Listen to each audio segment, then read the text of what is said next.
La era Zordon de Power Rangers, realmente perfecta. La era Zordon, que abarca desde el inicio de Mighty Morphin hasta el sacrificio final en Power Rangers in Space, es considerada por la gran mayoría de la base de fans como el periodo sagrado de la franquicia. Esta etapa no solo definió la infancia de una generación, sino que estableció las reglas narrativas, estéticas y comerciales que permitirían a la marca sobrevivir por más de 3 décadas. Sin embargo, al analizarla con una lente crítica y alejada del velo de la nostalgia, surge una pregunta inevitable. ¿Fue realmente una era perfecta, o simplemente se benefició de ser la primera en estructurar un universo compartido? El mayor triunfo de esta etapa reside en su construcción de mundo. A diferencia de las temporadas posteriores que adoptaron el formato antológico del Super Sentai japonés, la era Zordon mantuvo una continuidad lineal ininterrumpida. Ver a los personajes crecer, graduarse de la preparatoria y pasar el testigo a nuevos reclutas creó un sentido de inversión emocional que rara vez se ha replicado. Zordon no era solo un mentor, era el eje gravitacional de una cosmología en expansión que conectaba la Tierra con galaxias lejanas como el Tar o el planeta de Liaria. No obstante, esta continuidad fue un arma de doble filo que evidenció graves problemas de coherencia interna. La transición entre Mighty Morphin y Power Rangers Zeo, por ejemplo, dejó hilos narrativos sueltos y cambios de poder que se sintieron apresurados debido a las complicaciones de producción y la salida de actores originales.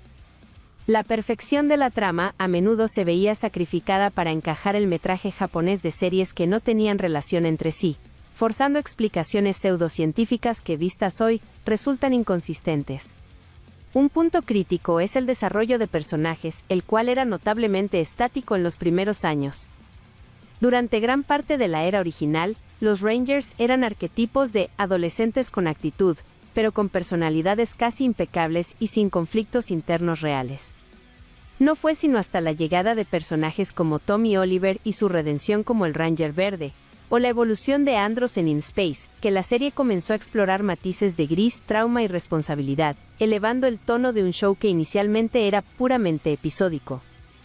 En cuanto a la producción, la era Zordon sufrió de una precariedad técnica que la nostalgia suele maquillar. El uso excesivo de stock footage y la obvia diferencia de calidad entre las escenas grabadas en Estados Unidos y las japonesas creaban una disonancia visual constante. Si bien esto formaba parte del encanto de los 90, llamar perfecta a una producción que reciclaba monstruos y escenarios de manera tan evidente es ignorar las limitaciones que la propia franquicia intentaba ocultar con ediciones rápidas y música de rock vibrante. El villano principal, Lord Zed, representa perfectamente la dualidad de esta era. En su introducción, fue un antagonista aterrador que incluso tuvo que ser suavizado por las quejas de los padres de familia.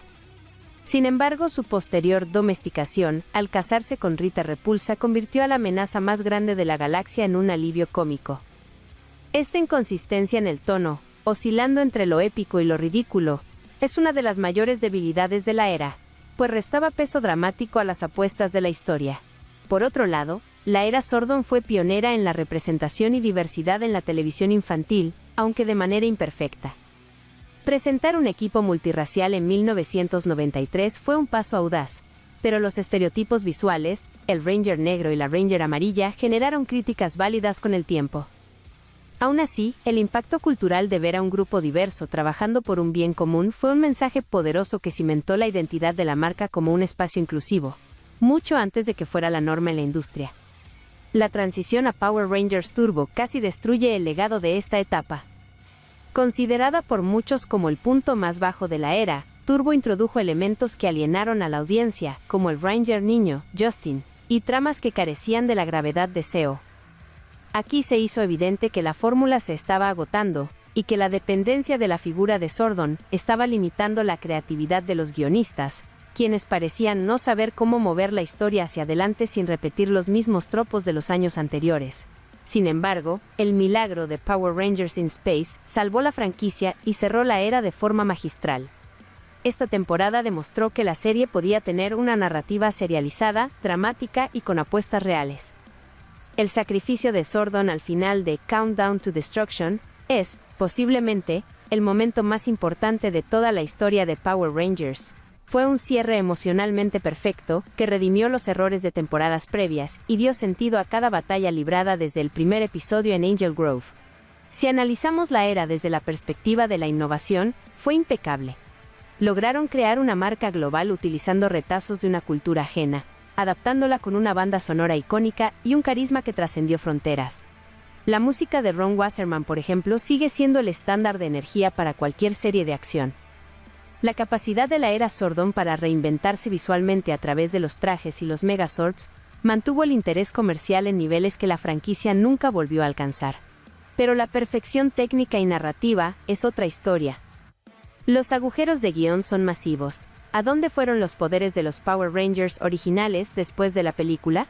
¿Por qué Zordon nunca mencionó a otros equipos activos? La falta de una Biblia de serie clara durante los primeros años resultó en una mitología que se sentía improvisada sobre la marcha. Para un espectador moderno, acostumbrado a universos cohesionados, estas costuras son imposibles de ignorar. Incluso el concepto de adolescentes con actitud se volvió una parodia de sí mismo. Los protagonistas pasaban su tiempo libre haciendo voluntariado, limpiando parques y practicando karate de forma casi monacal. Esta falta de actitud real hacía que los personajes fueran difíciles de diferenciar más allá de su color de traje. No fue hasta que la serie salió de la zona de confort de Angel Grove que los personajes empezaron a sentirse como seres humanos con dudas y miedos reales. A pesar de estas fallas, la era Zordon posee una mística que ninguna otra etapa de Power Rangers tiene. Es la era de las leyendas, de los cimientos y del origen. Su perfección no reside en la ausencia de errores, sino en su trascendencia. Logró unir a millones de niños bajo una mitología compartida, creando un lenguaje visual que todavía hoy se utiliza como referencia en el cine y la televisión de superhéroes. Concluir que la era Zordon fue perfecta sería un error de análisis histórico. Fue caótica, inconsistente y a menudo barata. Pero concluir que no fue la mejor etapa de la serie sería ignorar su impacto cultural. Fue la era que tuvo el valor de terminar con la muerte de su figura paterna para permitir que la franquicia evolucionara hacia nuevas fronteras. Su imperfección es, precisamente, lo que la hace humana y memorable. En última instancia, la era Zordon funciona como el mito de origen de los Power Rangers. Al igual que los mitos antiguos, tiene contradicciones y exageraciones, pero su núcleo, la lucha del bien contra el mal a través de la unión y el sacrificio, es tan sólido que sobrevive a cualquier análisis técnico.